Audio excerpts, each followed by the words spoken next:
with him over the radio, and he said, "You're down there," because he's never said that before. In addition to once he, did arrive on vocational wing, when he said the part about this is how it's going to be when the women are in charge. You all want to be in charge, so this is what you got to get prepared for. All right. So when he got down there, he was pretty upset about it, right? He was acting in an upset manner. I wouldn't say an upset manner, but his hands were moving like this. And he was assertive. And he was loud, correct? Well, he's a big man and he's normally loud. Okay, he's normally loud. He was angry. Is that correct? I wouldn't use that as the best word to describe. What was it that upset you then? I'm just trying to figure this out. Well, first of all, there were students standing there, so it was not the time for him to say, well, this is how it's going to be with the women running the school, because I have nothing to do with, who was placed on the list. I could have very well been placed on the list. So, people were upset, and you could, feel and experience this from just being at school every day. So. Okay. So you knew his demeanor told you that he was upset about the list. Not specifically the list, but just the idea that you could be potentially dismissed. I'm assuming that that's where the statement came from. Well, this is how it's going to be with the women running the school, with the women being myself and Miss Shirley Morris. Okay. Because we were the only women in authority, if we want to use that word.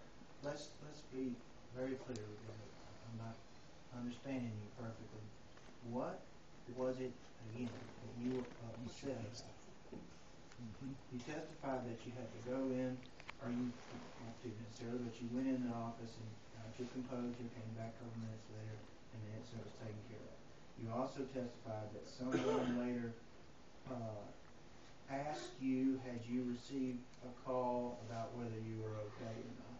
You testified a couple times that you used the term, it was chaotic, and you were upset, and you had never created a situation this chaotic. Then you just told me that you were upset by Mr. Byrd's response. So what specifically about it caused you to be upset? Okay, I'm not very fond of being embarrassed or humiliated in front of anyone, whether it's an adult or a child. And the fact was the students were standing there, so it was not the time for him to proceed to say, this is how it's going to be with the women running the school, because that, in the children's perspective, took away some of my authority because they heard him say that. Okay. So that's why I'm saying that I was upset. All right, I understand that. When you contacted him on the radio, he told you that you handled it. You told him that you asked him for help, and he said you handled it. Isn't that right? The part I heard was, "You're down there." That's all you heard? Because immediately when I heard those words, I put the radio down because I was kind of stunned. I put it down to my side. And remember now, I still have all these boys and girls around me, so they're still talking loud or whatever. Okay, then what you took, if all you heard was you're down there, and you put the radio down because you were stunned, what you took from you're down there is, I'm not going to help you. Isn't that right? Isn't that the message you were getting? Initially. You say that he did ultimately come down there, but what you took from it was, I'm not going to help. You take care of it. Initially.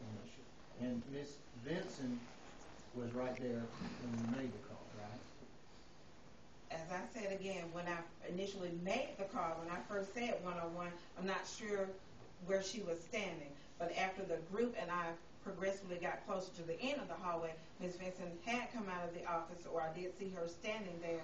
And, she was looking at, Mr. Byrd as well as the group of students. Okay.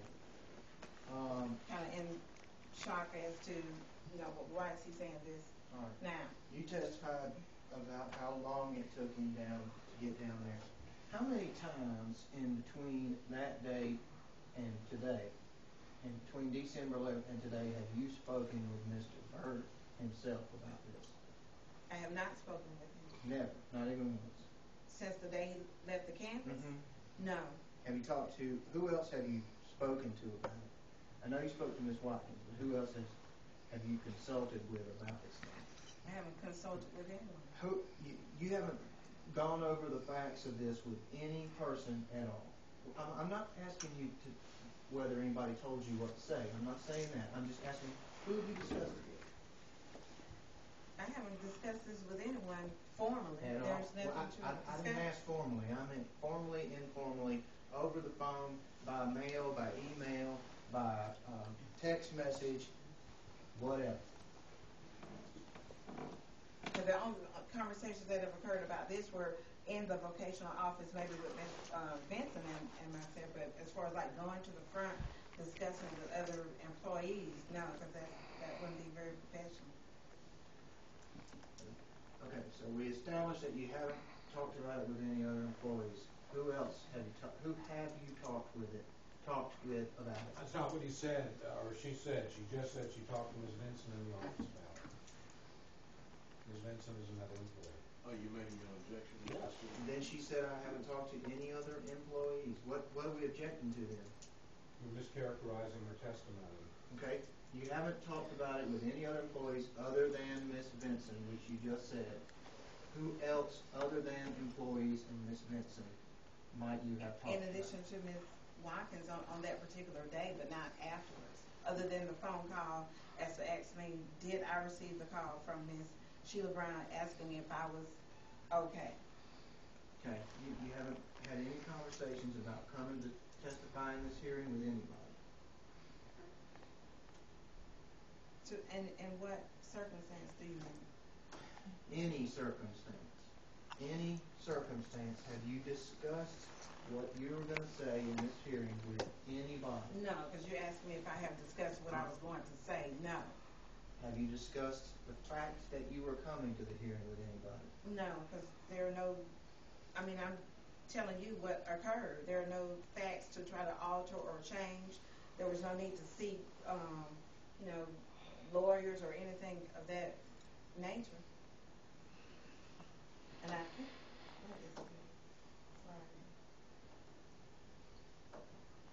if I recall, I just received. Let me ask you, has anybody come and talked to you about it? No. Has anybody approached you to talk to you about it, to tell you what they thought about the incident? No. Nothing further this time. Couple of extra questions. You said you talked to Ms. Vincent about the incident?